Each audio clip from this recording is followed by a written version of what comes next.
오늘은요, 주님, 부활의 주님을 만나다라는 제목으로 함께 은혜를 나누고자 합니다.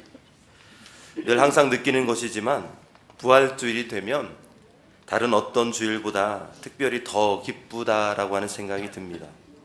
그래서 많은 교회들이 예수님이 다시 사셨다라고 그렇게 기뻐하며 큰 축제를 벌이는 것이죠. 오늘 우리 교회도요, 예배 후에 전교인 전도를 통해서 이 지역의 많은 사람들에게 예수 부활의 기쁜 소식을 함께 나누는 그런 이유이기도 합니다. 그러나 다른 측면에서 보면요, 부활주일이 그저 행사에 그치지 않기를 바라는 마음도 있습니다. 부활주일에 많은 사람들이 예수님이 부활하셨다고, 죄와 사망을 이기셨다고, 주님의 나의 참 소망이 되신다고 그렇게 축하하고 찬양하지만 부활주일이 끝나면 언제 그랬나는 듯이 예수 부활과는 전혀 상관없는 삶을 살아가기 때문입니다. 사실 우리는 예수님의 부활을 외칠 뿐만 아니라 부활하신 주님을 날마다 만나고 주님이 주시는 은혜를 가지고 살아가는 성도들이 되어야 할 줄로 믿습니다. 영화 배너의 원작 소설을 쓴 윌러스라고 하는 사람이 있습니다. 그는요, 그의 친구인 무신론자 로버트 잉거솔과 함께 기독교 신화를 영원히 없애버릴 수 있는 책을 함께 저술하자, 그렇게 약속을 했습니다. 윌러스는 이 배너를 쓰기 위해서요, 그 배경이 되는 시대를 알아야 하기에 성경을 읽기 시작했습니다. 그리고 그 미국의 유명한 도서관에서 2년 동안이나 열심히 연구하였습니다. 그런데 그의 책에 2장을 쓰다가 나의 주, 나의 하나님 라고 크게 울부짖으며 나아가게 되었다라고 하는 것이죠. 살아계신 주님을 만난 줄로 믿습니다. 그는 자기에게 일어났던 변화를 배너라는 주인공 인물에 고스란히 투영시켰습니다. 배너는 원래 칼과 창으로 민족을 해방시키겠다라고 하는 그런 사람이었습니다. 그러나 그의 손에서 칼을 빼앗아 간 사람이 있었으니 죽으시고 사흘 만에 부활하신 예수 그리스도이셨습니다. 예수님을 만난 후에 배너가 완전히 변화되어서 딴 사람이 되었던 것입니다. 여러분, 그렇습니다. 이 세상에 부활하신 주님을 만난 사람치고 변하지 않은 사람은 단 한 사람도 없습니다. 오늘 말씀 요한복음 20장에도 부활하신 예수님을 만나고 나서 완전히 변화된 세 그룹의 사람들이 등장합니다. 먼저는 막달라 마리아, 그리고 이름이 밝혀지지 않은 몇몇 여인들이고요. 그리고 두 번째는 10명의 제자들이고 세 번째는 도마라고 하는 제자입니다. 이들은 한결같이 부활하신 예수님을 극적으로 만나게 되었습니다. 그런 후에 그들은요, 완전히 다른 사람으로 변화되었던 것이죠. 이 시간 말씀을 묵상하면서 나는 입으로는 예수 부활을 외치지만 부활의 주님을 만난 사람답게 살고 있는가? 예수님과 날마다 만나 교제하면서 사는 증거가 있는가? 를 한번 돌아볼 수 있는 귀한 시간이 되시기를 주님의 이름으로 간절히 축복합니다. 아멘. 먼저 부활의 주님을 만난 후 변화된 사람은 막달라 마리아였습니다. 그녀는요, 슬픔에 빠져있는 사람 중에 하나였습니다. 누가복음 23장 27절을 말씀을 볼까요? 같이 함께 읽습니다. 또 백성과 및 그를 위하여 가슴을 치며 슬피 우는 여자의 큰 무리가 따라오는지라. 예수님이 십자가를 지고 골고다를 향하실 때 그 뒤를 따라간 사람들 가운데 가슴을 치며 슬피 우는 여자의 큰 무리가 있었다 말씀합니다. 그 무리 가운데 막달라 마리아가 있었던 것이죠. 그녀는 예수님이 처참하게 죽는 모습을 보면서 누구보다도 슬픔을 가누지 못했습니다. 왜냐하면 예수님을 누구보다도 사랑했기 때문입니다. 예수님이 금요일 오전 9시에 십자가에 달리셨죠. 그리고 6시간 고통을 당하시다가 오후 3시에 운명하셨습니다.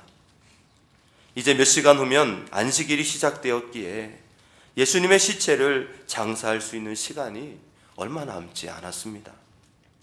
아리마대 요셉과 니고데모와 몇몇 여인네들이 아무리 손을 모은다 해도 예수님의 시신을 씻기고 향료를 바르고 베옷을 감고 하는 이런 절차를 제대로 마치기에는 시간이 많이 부족했던 것입니다. 그래서 대강 할 수밖에 없었습니다. 그런데 예수님을 지극히 사랑했던 이 마리아로서는요, 이 일이 몹시 마음에 걸렸습니다. 마리아는 마음의 상처를 안고 집으로 돌아가서 이틀 밤을 거의 뜬 눈으로 새우다시피 합니다. 그리고 사흘째 되는 날 이른 아침에 무엇인가 대단한 결심을 한 듯 손에 향유를 들고 무덤으로 향했습니다. 사흘 전에 예수님을 장사 지낼 때 미비하다고 생각했던 부분들을 다시 혼자라도 가서 어떻게 해보려고 했던 것입니다. 그러나 마리아에게 하늘이 무너지는 일이 벌어지게 되었죠. 예수님의 시체가 온데간데 없이 사라진 것입니다. 그래서 마리아는 간장이 녹아내리는 것 같은 슬픔에 휩싸이게 되었고 눈물을 흘리며 울고 있었습니다. 그런데요, 그때 예수님이 찾아오십니다. 그리고 부활하신 예수님이 그녀에게 이렇게 묻습니다. 요한복음 20장 15절 말씀입니다. 여자여, 어찌하여 울며 누구를 찾느냐? 그러자 마리아는 그가 동산지기인 줄 알고 이렇게 대답했습니다. 주여, 당신이 옮겼거든 어디 두었든지 내게 이르소서. 그리하면 내가 가져가리이다. 그때 예수님이 마리아야 라고 하고 부르시죠. 그것은 평소에 자주 듣던 낯익은 음성이었습니다. 바로 주님의 음성이었습니다. 주님의 그 부드러운 음성을 들었을 때 마리아의 표정이 어떻게 변했을까요? 아마도 슬픔에 잠겨있던 얼굴이 기쁨으로 활짝 피지 않았을까요? 눈물을 흘리던 그 눈에는 기쁨이 충만하여서 광채가 났을 것입니다. 선생님 하고 외치는 그의 모습을 한번 그려보십시오. 부활하신 주님을 만나 그 음성을 듣자마자 마리아의 슬픔은 씻은 듯이 사라지게 되었던 것입니다. 시편 30편 11절 말씀에 이렇게 말씀하고 있죠. 같이 함께 읽습니다.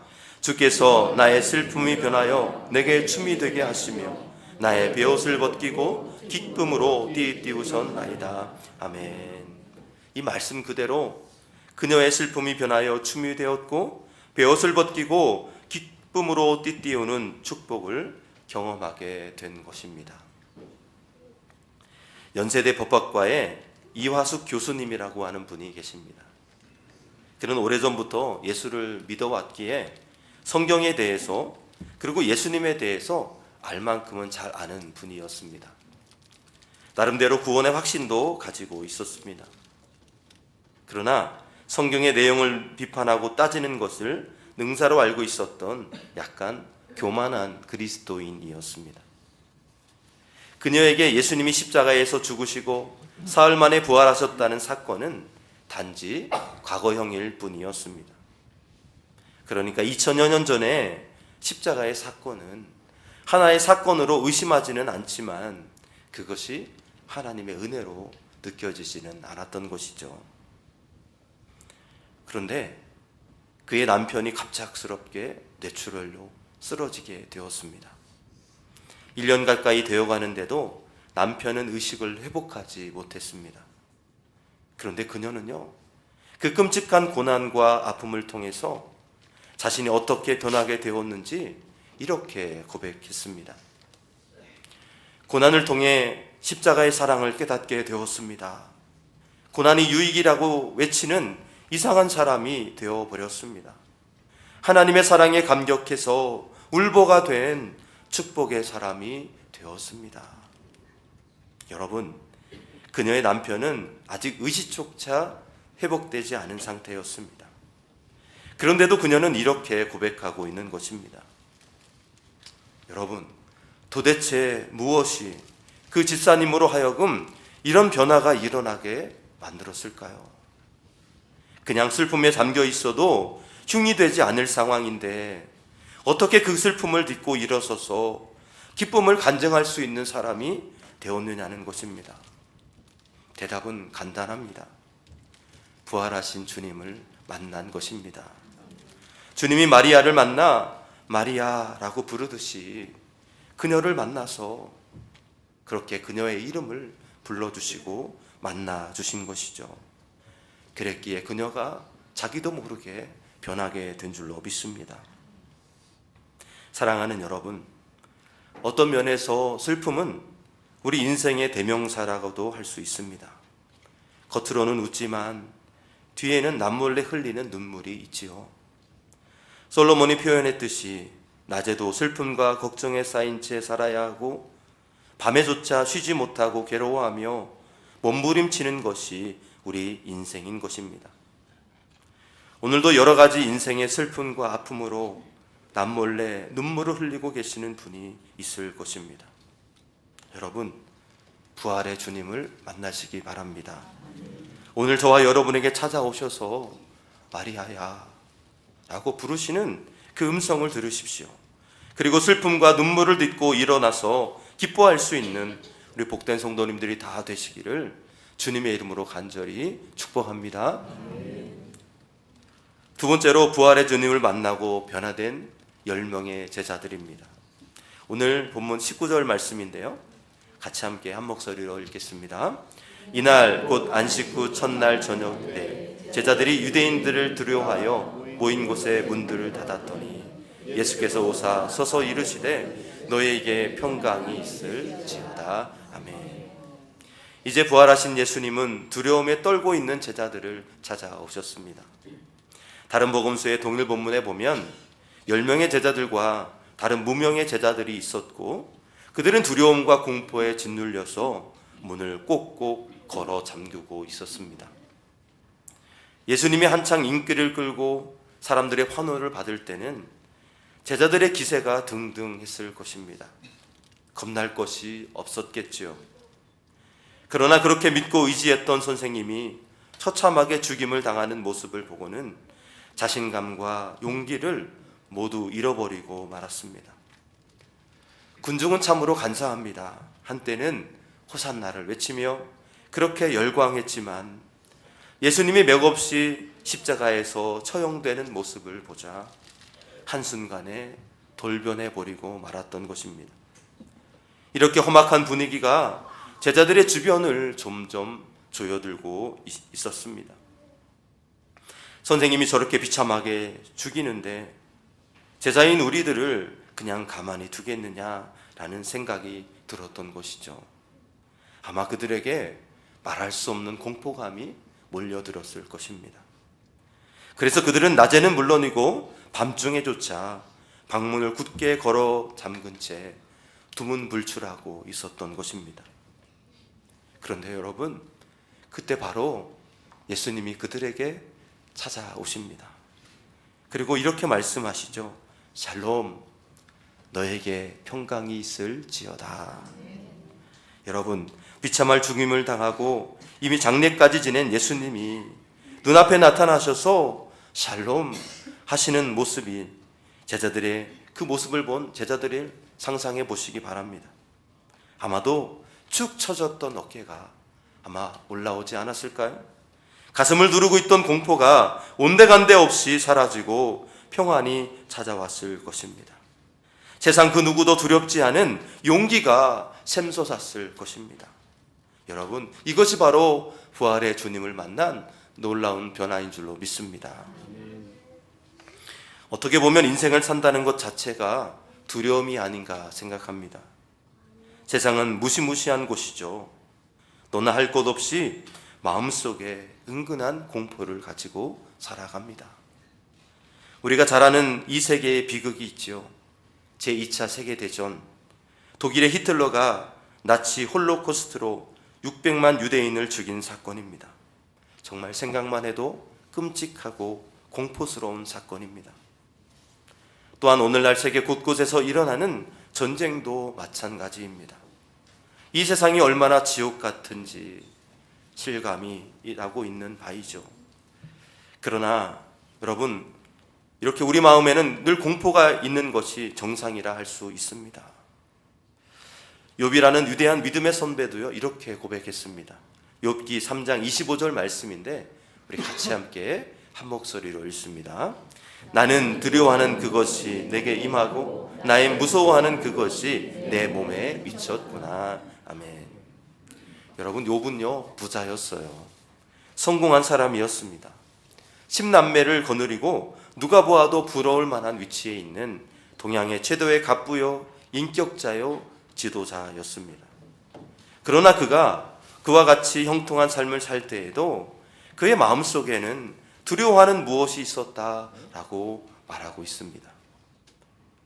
그런데 어느 날 그가 무서워하고 두려워하던 그것이 갑자기 현실로 나타나게 되었습니다.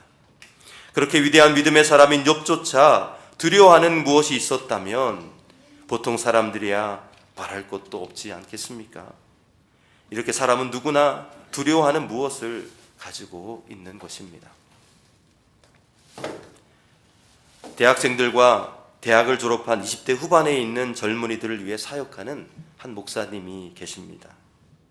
그는요 20대 젊은이들을 많이 만나고 그렇게 상담도 많이 하기 때문에 젊은이들에 관한 한 전문가인데요, 그 목사님께 요즘 20대 젊은이들이 가지고 있는 문제들 가운데 가장 심각한 문제가 무엇이냐라고 물었습니다.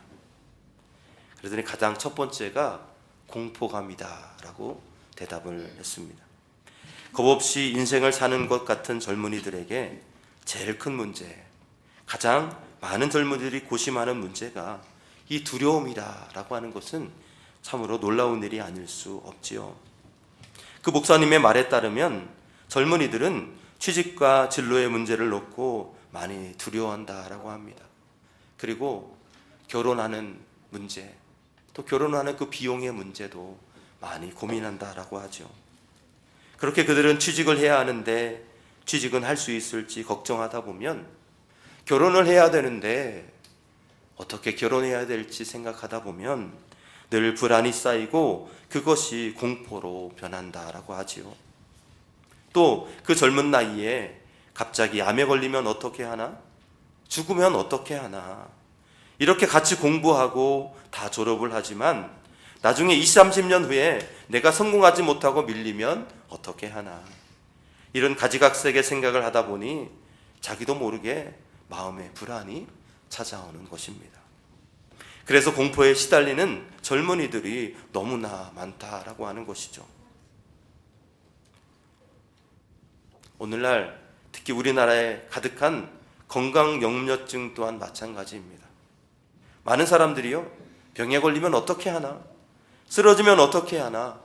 몸이 약해서 내가 하던 일을 못하게 되면 어떻게 하나? 라고 하는 불안과 공포가 있다라고 하는 것입니다. 우리 모두에게는 이런 두려움과 공포가 있습니다. 그러나 여러분, 부활하셔서 오늘도 살아계셔서 역사하시고 나와 함께 인생을 걸어가시는 그 주님을 만난다면 그 모든 공포를 다 몰아낼 수 있는 줄로 믿습니다. 마음의 평안을 유지할 수 있고요, 불안이나 공포를 극복하고 담대하게 현실과 직면할 수 있는 용기 있는 자가 될 줄로 믿습니다. 요한복음 16장 33절에 주님께서 이렇게 말씀하셨죠. 같이 함께 읽습니다. 이것을 너희에게 이르는 것은 너희로 내 안에서 평안을 누리게 하려 함이라. 세상에서는 너희가 환난을 당하나 담대하라. 내가 세상을 이기었노라. 아멘. 주님이 하시는 말씀을 들으십시오. 세상에서는 너희가 환난을 당하나, 무슨 말씀입니까? 우리가 세상에서 고통을 당할 수 있고 실패를 당할 수 있고 핍박을 당할 수도 있다는 것입니다. 또 어떤 때는 슬픔을 이기지 못하고 공포에 짓눌려서 고생할 때도 있다라고 하는 것이죠. 주님은 이 모든 상황을 인정하시고 있습니다. 그러나 그 다음에 무엇이라고 말씀합니까? 담대하라. 내가 세상을 이기었노라. 할렐루야. 그렇습니다, 여러분. 이 시간 죽음을 이기시고 죄를 이기시고 인간의 슬픔을 완전히 정복하신, 세상을 이기신 부활하신 예수 그리스도를 만나는 우리 모두가 되시기를 간절히 소망합니다. 그리고 날마다 말씀과 기도로 샬롬 평안이 있을지어다 하시는 그 주님의 음성을 들으십시오. 분명 담대하게 두려움 없이 이 세상을 향해 나아가게 될 줄로 믿습니다. 세 번째로 부활의 주님을 만나고 변화된 사람은 바로 도마입니다. 우리 오늘 본문 24절과 25절 말씀인데요, 같이 함께 한 목소리로 읽습니다. 12제자 중에 하나로서 디두모라 불리는 도마는 예수께서 오셨을 때에 함께 있지 아니한지라. 다른 제자들이 그에게 이르되 우리가 주를 보았노라 하니 도마가 이르되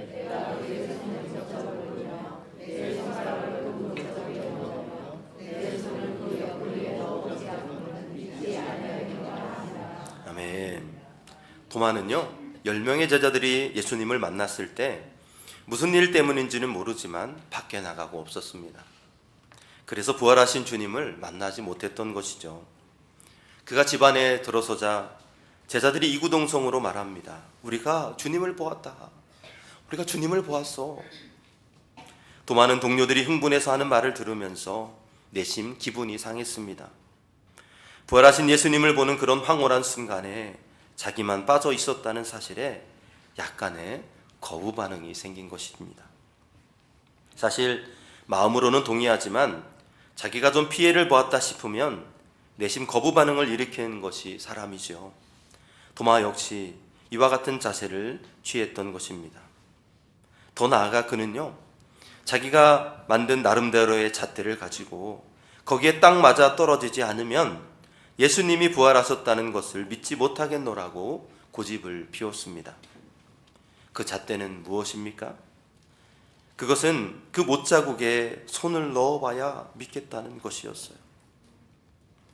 마지막까지 의심을 하겠다는 것입니다. 회의주의자의 전형적인 모습이죠. 합리적인 사고를 하는 사람일수록 회의주의자가 되기가 쉽습니다. 그러나 세상에 있는 것들 중에 앞뒤가 딱 맞아 떨어지는 것이 얼마나 될까요? 공식을 가지고 모든 것을 설명할 수 있는 것이 과연 몇이나 되겠습니까? 예수님이 부활하신 사건은 더더욱 그렇습니다. 예수님은 부활하신 자신의 몸을 모든 사람에게 보여주지 않으셨습니다. 몇몇 사람들에게만 보이셨죠. 그 대신 자기를 본 사람들에게 가서 전하라고 그렇게 명하셨습니다. 그들의 말을 듣고 믿게 하시도록 하신 것입니다. 요한복음 20장 31절 말씀입니다. 같이 함께 읽겠습니다. 오직 이것을 기록함은 너희로 예수께서 하나님의 아들 그리스도이심을 믿게 하려 함이요 또 너희로 믿고 그 이름을 힘입어 생명을 얻게 하려 함이니라. 아멘. 사도 요한이 왜 요한복음을 기록해 놓고 이렇게 일일이 설명하고 있습니까? 자기가 본 그대로 기록한 이유가 어디에 있습니까? 우리에게 예수님의 부활을 본 사람들의 증거를 믿고 들어서 영생을 얻게 하려는 것입니다. 예수님께서 부활하신 몸을 일일이 개인마다 찾아다니며 보여주시지 않은 이유가 바로 여기에 있는 것이죠. 주님의 부활을 목격한 사람들의 말을 듣고 믿으라고 하는 것입니다. 그럼에도 불구하고 자기 나름대로의 합리적인 잣대를 고집하며 믿기를 거부한다면 부활하신 주님을 믿기가 쉽지 않은 것입니다. 미국의 저명한 천문학자 칼 세이건 박사님의 일화입니다. 그는 골수암으로 투병하다가 62세의 나이로 그렇게 세상을 떠났습니다. 그는 평소에 하나님의 존재와 예수 그리스도의 부활, 그리고 그가 주는 영생에 대해서 관심이 많았습니다. 그래서 그것을 좀 더 알고 싶어서 여러 기독교 지도자들과 대화도 하고 그렇게 만났습니다. 그런데요, 그는 증거가 없는 한 확실히 알 수 없는 일이요, 확실히 알 수 없는 한 믿을 수 없는 일이다 라고 하며 철저한 불가지론의 입장을 취하였다라고 합니다. 병상에 누워서 죽기 얼마 전에 어느 목사님과 대화를 나누는 기회가 있었다라고 해요. 대화 중에 이 칼 박사는 목사님 같이 그렇게 똑똑하신 분이 어떻게 하나님을 믿게 되었습니까? 그러자 목사님이 그에게 이런 질문을 합니다. 당신은 사랑을 믿습니까? 그러자 아내를 몹시 사랑했던 칼 박사는 사랑을 믿지요. 그러자 목사님은 그러면 그 사랑의 존재를 입증할 수 있습니까? 칼 박사는 처음에는 입증할 수 있는 것처럼 대답했습니다. 그런데 결국 사랑을 입증하지 못하고 그 사랑 안에는 무엇인가 있다라는 것을 시인할 수밖에 없었습니다. 사랑에는 말로 다 설명할 수 없고 입증할 수 없는 무엇이 있습니다. 그렇다고 해서 사랑을 부정한다면 그것이야말로 비합리적인 사고일 것입니다. 그리고 목사님이 이렇게 말했어요. 신앙 역시 마찬가지입니다. 신앙은 입증하거나 설명할 수 없는 부분이 있다고 해서 그것을 부인하는 것은 바른 자세가 아닙니다. 그러나 칼 박사는요, 끝내 믿기를 거부하고 숨을 거두었다라고 해요. 그가 죽은 다음에 그의 부인이 이렇게 말을 했습니다. 우리 남편은 믿음을 갖고자 한 적이 없었습니다. 다만 알고자 했을 뿐입니다. 여러분, 이렇게 알고자 하는 사람과 믿음을 갖고자 하는 사람은요, 천지 차이라고 하는 것입니다. 도마처럼 의심하는 사람은 만사를 자기 잣대로 재어보고 믿으려고 합니다. 그러나 이런 사람은 절대 믿을 수가 없습니다. 사랑하는 여러분 가운데 혹시 아직도 의심을 가지고 있는 분이 계십니까? 아직도 자신도 모르게 회의적인 생각에 끌려다니는 분이 계십니까? 그렇다면 도마처럼 부활의 주님을 만나시기를 주님의 이름으로 축복합니다. 도마는요, 예수님을 만난 후에 이렇게 고백합니다. 오늘 본문 28절 말씀이죠. 같이 함께 읽습니다. 도마가 대답하여 이르되 나의 주님이시요 나의 하나님이시니이다. 아멘. 이 대답에 예수님은 뭐라고 말씀하십니까? 믿음 없는 자가 되지 말고 믿는 자가 되라. 이때부터 도마는요, 믿음의 사람이 되었고 결국 수십 년 후에 인도에 가서 복음을 외치다가 순교하는 자리에까지 가게 되었습니다. 사랑하는 여러분, 이 시간 부활의 주님을 만나시길 간절히 축복합니다. 그래서 모든 의심을 다 떨쳐버리십시오. 그리고 주님을 믿는 자가 되시기 바랍니다. 그러므로 놀라운 주님의 역사 가운데 영생의 구원을 얻는 우리 모두가 되시기를 주님의 이름으로 축복합니다.